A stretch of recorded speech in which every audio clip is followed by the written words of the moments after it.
मसीह में सभी भाई बहनों को जय मसीह की। Praise the Lord. प्रभु पर भरोसा करने वालों को प्रभु की करुणा घेरे रहती है। आमीन। भजन संहिता 32 अध्याय 10 वचन। हालेलुया। लगन money street YouTube Hindi Bible storage channel पर आपका वेलकम, आपका स्वागत करते हैं। आशा करते हैं आप सभी प्रभु में आनंदित होंगे। उत्पत्ति 12 और 13 अध्याय लगन यूट्यूब चैनल पर आपको बाइबल की रोचक कहानियां और वचन मिलते हैं, जिसे सुनकर आप आशीषित होंगे। पिछली नूह की कहानी को सुनकर बहुत लोग आशीषित हुए, जिसका लिंक नीचे दिया गया है, आप जाकर उसे सुन सकते हैं। आमीन। आज की कहानी हमारे मूल पिता अब्राम के विषय में है, जिसका वर्णन उत्पत्ति की किताब 11 और 12 और 13 अध्याय से शुरू होता है। नूह से यहोवा परमेश्वर ने बात की और उसके बाद यहोवा परमेश्वर ने अब्राम से बात की। अब्राम के पिता का नाम तेरह था। तेरह जब 70 वर्ष का हुआ, तब उसके 3 पुत्र हुए। पहले पुत्र का नाम अब्राम, दूसरे पुत्र का नाम नाहोर और तीसरे पुत्र का नाम हारान था। हारान के बेटे का नाम लूत था। ये लोग कसदियों के ऊर नामक नगर के स्थायी निवासी थे। उनकी जन्मभूमि थी, जहाँ पर कसदी जाति के लोग रहा करते थे। अब्राम और नाहोर दोनों ने विवाह किया।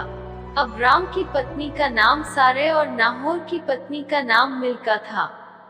अब्राम का पिता तेरह ने ऊर नगर को छोड़ दिया और वह कनान देश के लिए निकल पड़ा।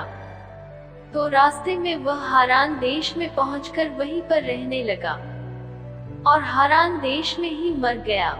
यह कहानी की नींव थी। तो चलते हैं वचनों की ओर। उत्पत्ति 12 अध्याय वचन 1 से। यहोवा ने अब्राम से कहा, अपने देश और अपनी जन्मभूमि और अपने पिता के घर को छोड़कर उस देश में चला जा जो मैं तुझे दिखाऊंगा, और मैं तुझसे एक बड़ी जाति बनाऊंगा और तुझे आशीष दूंगा और तेरा नाम बड़ा करूंगा और तू आशीष का मूल होगा, और जो तुझे आशीर्वाद दे उन्हें मैं आशीष दूंगा, और जो तुझे कोसे उसे मैं शाप दूंगा, और भूमंडल के सारे कुल तेरे द्वारा आशीष पाएंगे। यहोवा के इस वचन के अनुसार अब्राम चला और लूत भी उसके संग चला। और जब अब्राम हारान देश से निकला, उस समय वह 75 वर्ष का था। सो अब्राम अपनी पत्नी सारे और अपने भतीजे लूत को और जो धन उन्होंने इकट्ठा किया था और जो प्राणी उन्होंने हारान में प्राप्त किए थे, सबको लेकर कनान देश में जाने को निकल चला। और वे कनान देश में आ भी गए। उस देश के बीच से जाते हुए अब्राम शकेम में एक जहाँ मोरे का बांज वृक्ष है पहुंचा। उस समय उस देश में कनानी लोग रहते थे। तब यहोवा ने अब्राम को दर्शन देकर कहा, यह देश मैं तेरे वंश को दूंगा। और उसने वहाँ यहोवा के लिए, जिसने उसे दर्शन दिया था, एक वेदी बनाई। फिर वहाँ से कूच करके वह उस पहाड़ पर आया जो बेतेल के पूर्व की ओर है, और अपना तंबू उस स्थान में खड़ा किया जिसकी पश्चिम की ओर तो बेतेल और पूर्व की ओरें है।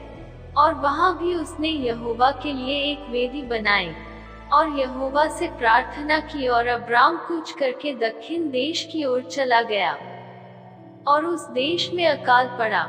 और अब्राम मिस्र देश को चला गया कि वहाँ परदेशी होकर रहे, क्योंकि देश में भयंकर अकाल पड़ा था। फिर ऐसा हुआ कि मिस्र के निकट पहुंचकर उसने अपनी पत्नी सारे से कहा, सुन, मुझे मालूम है कि तू एक सुंदर स्त्री है। इस कारण जब मिस्री तुझे देखेंगे तब कहेंगे, यह उसकी पत्नी है। सो वे मुझको तो मार डालेंगे, पर तुझको जीती रख लेंगे। सो यह कहना कि मैं उसकी बहन हूँ, जिससे तेरे कारण मेरा कल्याण हो और मेरा प्राण तेरे कारण बचे। फिर ऐसा हुआ कि जब अब्राम मिस्र में आया, तब मिस्रियों ने उसकी पत्नी को देखा कि यह अति सुंदर है। और फिरौन के हाकिमों ने उसको देखकर फिरौन के सामने उसकी प्रशंसा की। सो वह स्त्री फिरौन के घर में रखी गई, और राजा ने सारे के कारण अब्राम की भलाई की। सो उसको भेड़ बकरी, गाय बैल, दास दासिया, गदहे गदहियां और ऊँट मिले। तब यहोवा ने फिरौन और उसके घराने पर अब्राम की पत्नी सारे के एक कारण बड़ी बड़ी विपत्तियां डाली। सो फिरौन ने अब्राम को बुलवा कर कहा, तूने मुझसे क्या किया है? तूने मुझे क्यों नहीं बताया कि वह तेरी पत्नी है? तूने क्यों कहा कि वह तेरी बहन है? मैंने उसे अपनी ही पत्नी बनाने के लिए लिया। परंतु अब अपनी पत्नी को लेकर यहाँ से चला जा। और फिरौन ने अपने आदमियों को उसके विषय में आज्ञा दी, और उन्होंने उसको और उसकी पत्नी को सब संपत्ति समेत जो उसका था विदा कर दिया। तब अब्राम अपनी पत्नी और अपनी सारी संपत्ति लेकर लूत को भी संग लिए हुए एल मिस्र को छोड़कर कनान के दक्षिण देश में आया। अब्राम भेड़ बकरी, गाय बैल और सोने रुपए का बड़ा धनी था। फिर वह दक्षिण देश से चलकर बेतेल के पास उसी स्थान को पहुंचा जहां उसका तंबू पहले पड़ा था, जो बेतेल और ए के बीच में है। यह स्थान उस वेदी का है जिसे उसने पहले बनाई थी।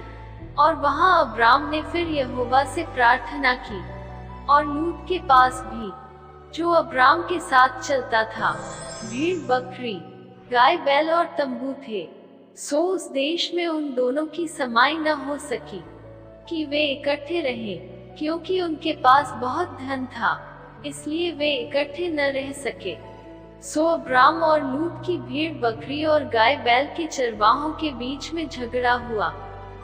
और उस समय कनानी और परिज्जी लोग उस देश में रहते थे।